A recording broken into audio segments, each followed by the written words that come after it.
Parliament లో answer చూస్తే నాశనం చేసింది, పర్మనెంట్ డ్యామేజ్ చేసింది జగన్.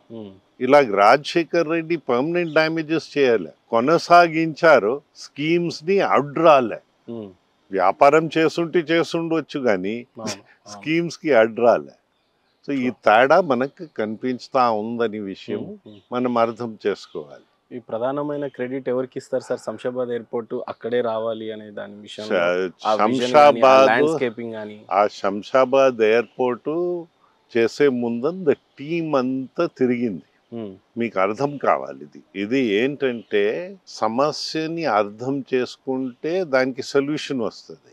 అర్థం చేయకుండా నువ్వు దిగావనుకో ప్రాబ్లం. ఇప్పుడు అది ఎకనామిక్, ఇది it's an economic activity.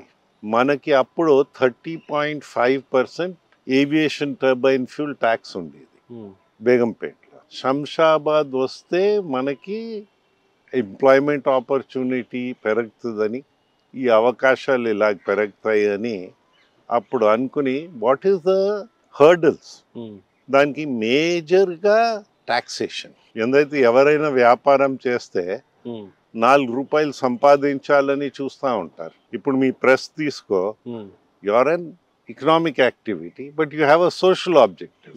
Keep people inform, correctly informed. ఎవరైనా ఏదైనా చేశారనుకో, అండర్స్టాండింగ్ లోపించిందనుకో, అది పాయింట్అవుట్ చేస్తారు. సో లైక్ దాట్ చంద్రబాబు అది చేసేటప్పుడు 5%కి దింపారు. యాక్టివిటీ స్టార్ట్ అయింది, అడ్వాన్స్ స్టేజ్కి వెళ్ళిపోయింది. రాజశేఖర్ వచ్చారు, రాజశేఖర్కి పూర్తిగా అర్థం కాలేదు, 16% చేశాడు. 16% చేస్తే మన స్టేట్ డివిజన్ అయ్యేటప్పుడు ఏటీఎఫ్ ట్యాక్సెస్ 16%. మన దగ్గర ఏం చేసాము, ఇంకా ఇక్కడ ఆ ఏవియేషన్ యాక్టివిటీయే ఇంచుమించుగా ఎక్సెప్ట్ విశాఖపట్నం ఎక్కడ లేదు. విశాఖపట్నం కూడా అంతంత మాత్రమే. ఆ రోజు చేసేసి 1%కి దింపా. చంద్రబాబు గారు అప్పుడు అడిగారు, మేము 0 చేస్తే ఎలాగుంటుంది అంటే, as a former finance minister I will never advise 0. Taxes are important. So మనకి 165% గ్రోత్ ఇక్కడ వచ్చింది. సో కేటీఆర్ గారు అప్పుడు మా ఆఫీస్కి వచ్చాను, I was an aviation minister at that time.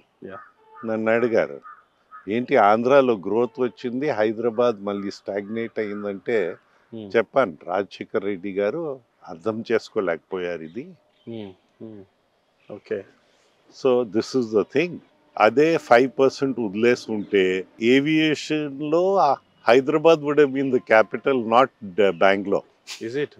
So ఆయన వచ్చి మళ్ళీ 16% నుంచి 5%కి దింపారు. నన్ను అడిగారు ఏం దింపమంటారని.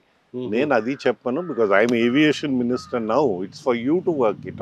ఫేవరెట్స్ ప్లే చేయడం మనకు కాదు. I can only tell you what it is. మీరు ఆలోచించాలని వెళ్ళి 5% దింపేసరికి సెకండ్ స్పర్ట్గా ఇంకో స్పర్ట్గా వచ్చేస్తుంది. వారికి కనెక్టివిటీ ఎక్కడెక్కడో వెళ్ళిపోయింది. అంత ముందని కనెక్టివిటీ లేని వారణాసికి వచ్చేసింది. అలాగా you can see the number of destinations ఎన్ని పెరిగాయి.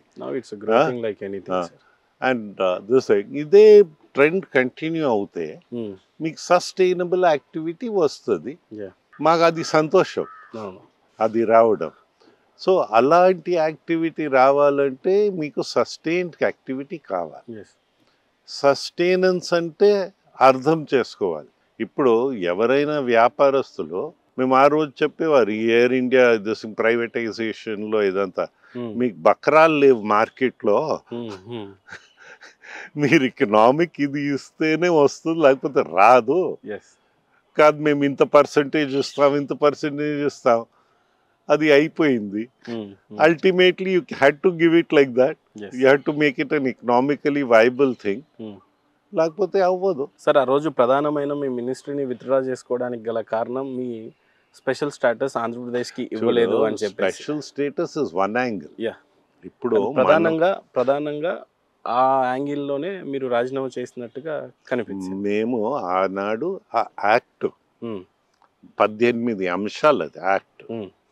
ఆ యాక్ట్ కాక అష్యూరెన్సెస్ లో ఈ స్పెషల్ స్టేటస్ ఉంది. ఎక్కడ అష్యూరెన్స్? రాజ్యసభలో. లోక్సభ పేపర్స్ ప్లేస్ లో వెళ్ళిపోయింది అది. Before going to that topic, special status కోసం ఖచ్చితంగా టీడీపీ పోరాడిందా? పోరాడితే ఏ లెవెల్ ఆఫ్ పోరాటం జరిగింది? స్పెషల్ స్టేటస్ రాకపోవడం వల్ల ఆంధ్ర రాష్ట్రం ఏమన్నా లాస్ అయిందా? లేదు స్పెషల్ ప్యాకేజ్ అన్నారు, దానివల్ల ఏమైనా బాగుపడిందా? అప్పుడున్న చంద్రబాబు నాయుడు ఏమన్నా స్పెషల్ ప్యాకేజ్ తీసుకొచ్చాడా? ఇప్పుడున్న జగన్మోహన్ రెడ్డి స్పెషల్ స్టేటస్ మా ఊపిరి, తల వంచైనా మేము ఖచ్చితంగా స్పెషల్ స్టేటస్ కోసం పోరాడతామని చెప్పారు.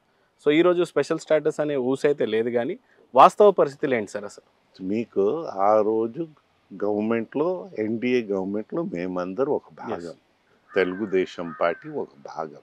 మేము ఆ ఇచ్చిన యాక్ట్లో ఆ 11 ఇన్స్టిట్యూషన్స్ ఉన్నాయి, ఆ 18 దీంట్లో ప్రతిపాదనలు. సో ప్రతి చోట రాష్ట్ర ప్రభుత్వం చేయవలసిన ధర్మము, భూమి, రైతులు మళ్ళీ ఆ త్యాగం బుద్ధితో ఉన్నారు ఆ రోజు. అన్ని చోట్ల రైతులు వచ్చి ఇచ్చారు. ఆ 11 ఇన్స్టిట్యూషన్స్ ఇన్స్పెక్షన్స్ అయ్యాయి. ఓకే అనిన తర్వాత government of India compound walls కూడా కట్టారు. ఇవన్నీ చేశారు. ఇప్పుడు ఆ 11 ఇన్స్టిట్యూషన్స్ ఏ ఒకటి పూర్తి కాలేదు, అది మనం గుర్తుంచుకోవాలి. అక్కడక్కడ కొన్ని స్టార్ట్ అయ్యాయి. వారు ఏంటంటే ఇంతవరకు ఏది ఒకటి కూడా పూర్తి కాలేదు.